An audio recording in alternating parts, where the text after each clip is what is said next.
Andito ako sa patulahan. Ayan, 70 per kilo po ito. For sale. Ayan, mga patola. For anihin na. Ayan, lumumog na ako sa lupa. Ayan, mga patola. For ani na yan. Itong talong, mga siguro isang buwan pa mamumunga na. Ay, hindi, namumunga na pala.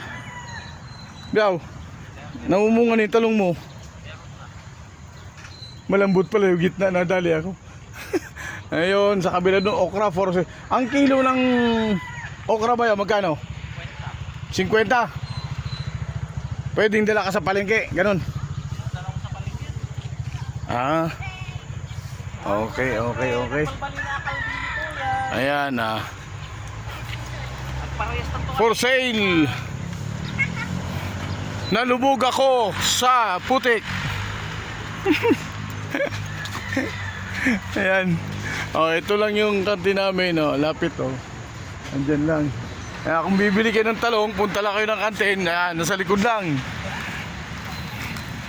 Aray ko. Dito na tayo ngayon sa aming maliit na lutuan.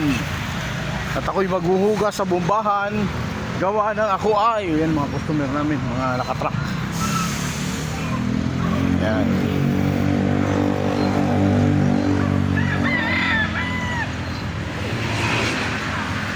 May sounds ka? Wala. May sounds ka? Wala. Mayroon nga ng ano mo, hindi ako papasok. Anong paabot nga Rose, paabot nga nung pang-vlog ko. Hindi, nalubog ako sa putik ko. May taba ka, kuya? Ngayon. May tanggap akong labada ngayon. Kawawa ka naman, kuya. Ha? Kawawa ka naman. Mas kawawa yung walang nilalaban kasi walang damit.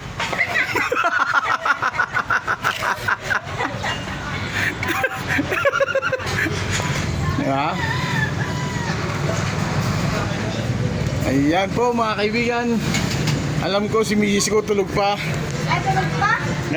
Hindi, galing ako sa sa church namin. Meron kaming prayer meeting every Wednesday. Asan na yung bombahan. At ako'y ayan. Uy, naku. May sounds nga dun, malakas. Dito tayo. Ayan.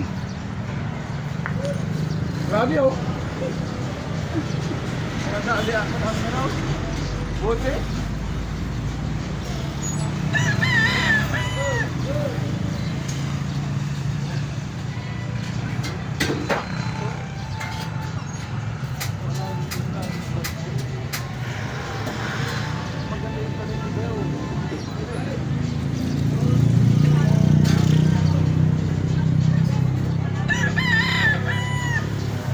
Yeah.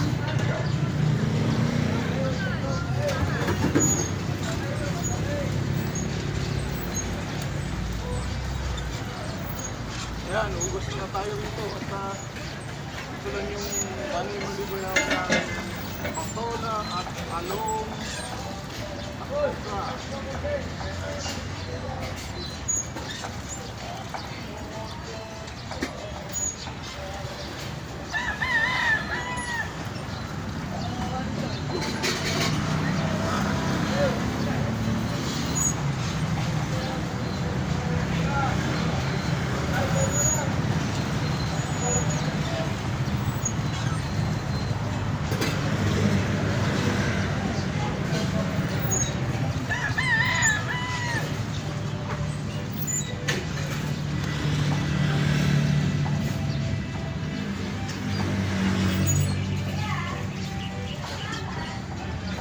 Sounds, pwede.